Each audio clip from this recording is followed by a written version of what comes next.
Kementerian Pertahanan Rusia merilis rekaman yang menunjukkan pesawat serang Su-25 Rusia dalam aksi tempur dalam operasi militer khusus di Ukraina.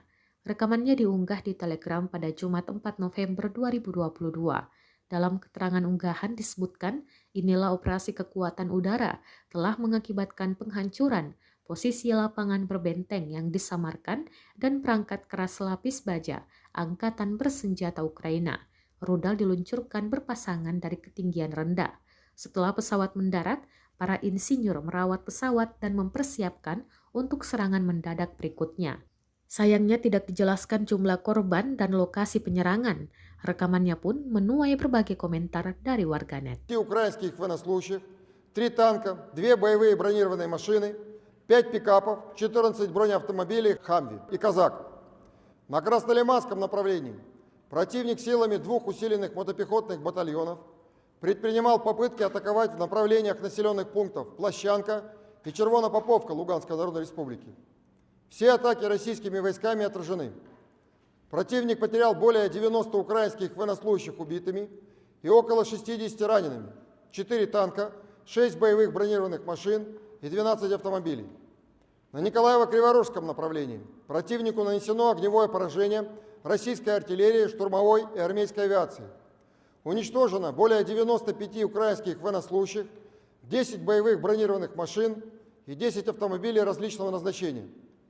Оперативно-тактической армейской авиацией, ракетными войсками и артиллерией поражены 5 пунктов управления Вооруженных сил Украины в районах населенных пунктов Красногоровка, Невельская, Победа Донецкой Народной Республики, Новогригорьевка, Мирная Николаевской области, а также 87 артиллерийских подразделений на огневых позициях.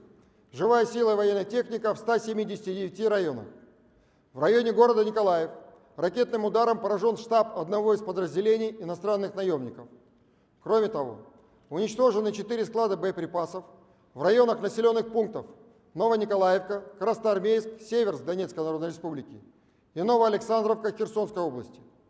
Средствами противовоздушной обороны за сутки сбиты 4 украинских беспилотных летательных аппарата в районах населенных пунктов Александровка Херсонской области и Докучаевск Донецкой Народной Республики. Кроме того, перехвачены в воздухе 9 реактивных снарядов системы залпового огня «Хаймарс» и 3 реактивных снаряда «Ураган» в районе населенного пункта Чернобаевка Херсонской области. Всего с начала проведения специальной военной операции уничтожены 330 самолетов, 168 вертолетов, 2426 беспилотных летательных аппаратов, 384 зенитных ракетных комплекса, 6322 танка и других боевых бронированных машин, 882 боевые машины реактивных систем залпового огня, 3551 орудие полевой артиллерии и минометов, а также 7027 единиц специальной военной автомобильной техники. Terima kasih sudah nonton. Jangan lupa like, subscribe, dan share ya.